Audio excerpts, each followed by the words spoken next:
Hey guys, so I thought today that I might speak a bit about my research journey because a lot of questions have kind of come up over the past few years slash months about how did you publish a paper, how did you do research during high school, how did you do all of this, especially because in Singapore it's kind of very difficult to get research done. You don't get the same kind of research opportunities that you do if you were from, let's say, a feeder school in the US. A lot of the time research is kind of restricted to people who perform really academically well, which is not me. And a lot of the time, it is quite competitive as well to get a spot in one of these programs. So, a lot of people have wondered and kind of asked me here and there, how did you end up doing your research and publishing your paper? Well, I thought I might address that in today's video. So, the first major hurdle that you will have to overcome is selecting your research topic. For me, that was pretty straightforward. I loved theoretical physics since the age of 13, and programming was kind of like my bread and butter, so quantum computing, natural choice, right? I wanted to learn about how you could use quantum systems and quantum rules to build algorithms and computers that could do a lot more interesting and a lot more different things than traditional computers.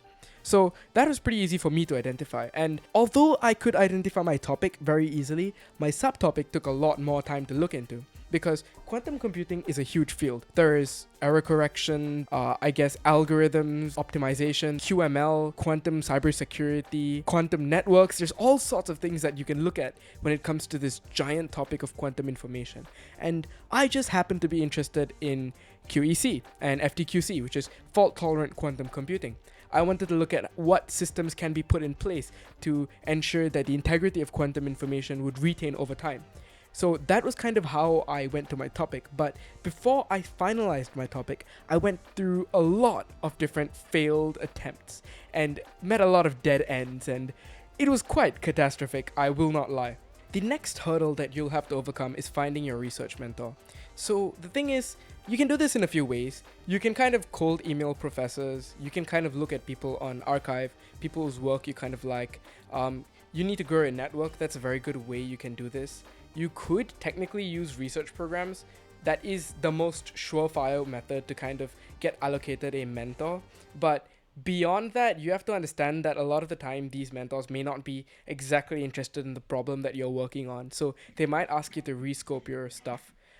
Thankfully, my mentor was very flexible. He was okay to do anything related to quantum information. And I was like, sure, let's do it. Let's just try different things and see what sticks. Hey, post-production Rug here. I'm just saying, you don't exactly need a mentor, by the way. Like, just so you know, it is perfectly, like, normal, acceptable, and common, in fact, to just do research on your own. And the reason why you don't need a mentor, I'll explain in a while. Your mentor is not there just for you to throw research proposals or research drafts at. He must have a good understanding of the topic, good enough such that he can kind of look at what gaps of knowledge you might have and teach you and fill in those gaps of knowledge. And I think that is the most important part of a research mentor. Yeah, so you can kind of just do all of that by yourself or with your friends or like your partner or your parents or your teacher. You don't need a professional or well-established professor to do any of that. You just need someone who's good at writing research papers, or you could do it yourself. And you don't even need someone to teach you. You could just use a textbook or a YouTube video. However, do note that certain journals will require you to have a mentor in order to submit. I guess they just don't trust undergraduates or high schoolers well enough. I mean, granted, I've seen some really ridiculous papers being published before, but well, I guess it all contributes to human knowledge, right? This brings me to my third point, the third thing that I think you would want to look at, which is actually studying content. So the problem is, a lot of these newer research papers that high school students do is unfortunately very ChatGPT heavy. Like, I can't lie, even if it was not exactly just AI slop, it's very heavily influenced by them just throwing code and experimental data that they got from AI without having a solid understanding of the topic. So if you interrogated them on their own paper, they probably wouldn't be able to understand your questions or answer them pretty effectively. I personally think that you should allocate a large amount of your time to just studying the topic that you're doing research in. How I personally think that research should be done is kind of like you find a problem that you think is interesting or a topic that you think is interesting, and you work backwards into studying the material rather than you picking something that you kind of know about already. Because the point of research, which is to synthesize and create new human knowledge, can only be done when you push yourself out of your comfort zone. Plus, if you do a paper that you already kind of have the basic grasp of, then you're just trying to flex, you're not trying to learn. For me, I took about 1.5 years to just study quantum computing before I even thought about my research topic or write a word of my paper. And the reason why was because I wanted my fundamentals to be unshakable. So I took that time to kind of tour the world of quantum computing, look at all of the different chapters, the different topics involved, current affairs, investment in it, look at Dirac notation, mathematical foundations of it, linear algebra, everything, all of the, I guess, physical principles behind everything, and learn Qiskit, I guess, and Q Sharp as well. It was a nightmare to do.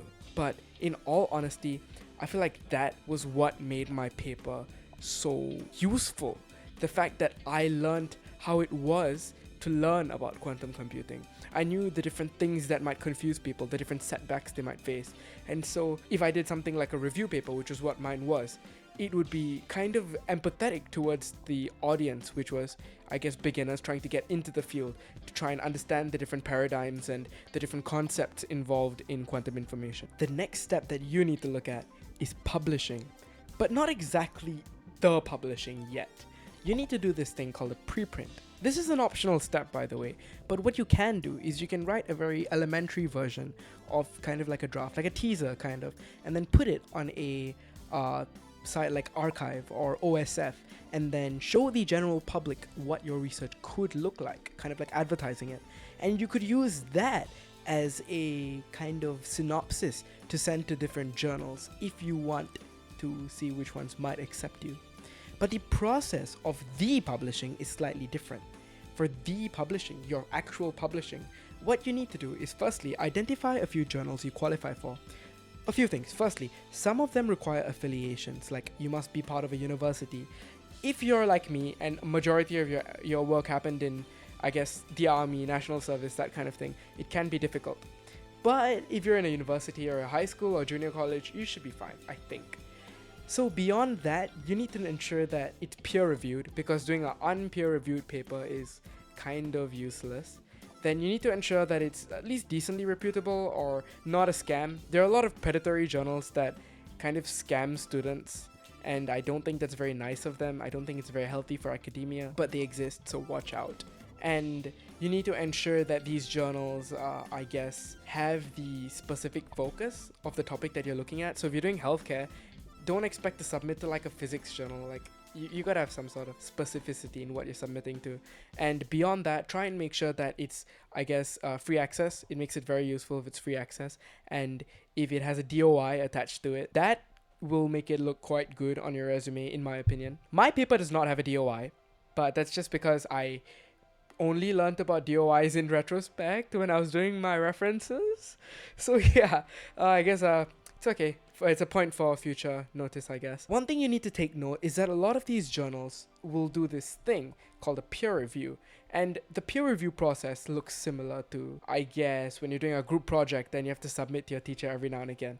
So you will basically kind of hand in your work, and then they'll send you a bunch of feedback, and then you'll hand in your work again, and you'll back and forth for a couple of months until they're okay with it. So every time you do a peer review, or when you submit your paper for the first time to them, be like, yo, is my paper okay? The thing is, they can get back to you with 3 responses. 1, the rarest kind. Perfect submission, you're in. No need to do any changes. This never happens, by the way, but it's possible. Second one, the most common one, or I guess kind of common one, is your paper is okay, but you gotta make some changes and we are not sure whether we'll take you in yet. Then there's also the possibility to say, your paper is okay, make these changes and we will definitely send you in, which is a bit rarer, and they might just reject you outright. They might just be like, nah, sorry, we're not publishing you.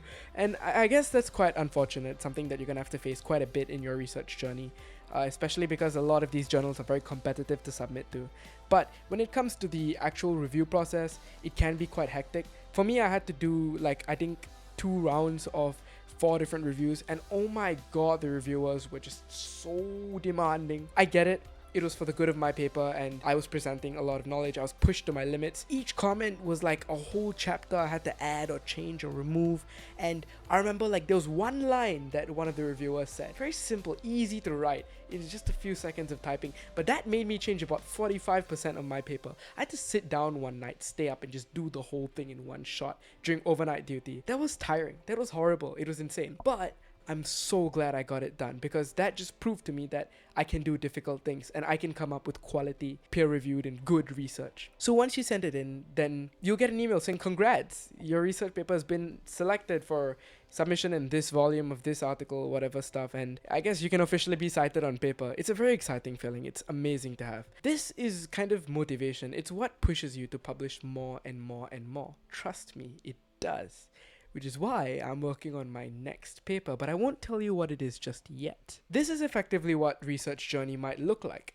Well, mine, granted, might look a bit different from yours. The reason why my paper took so long, like about 3 years, is because a lot of the time I was writing equations in my notebook while digging my shell scraper or proning on the ground with a rifle.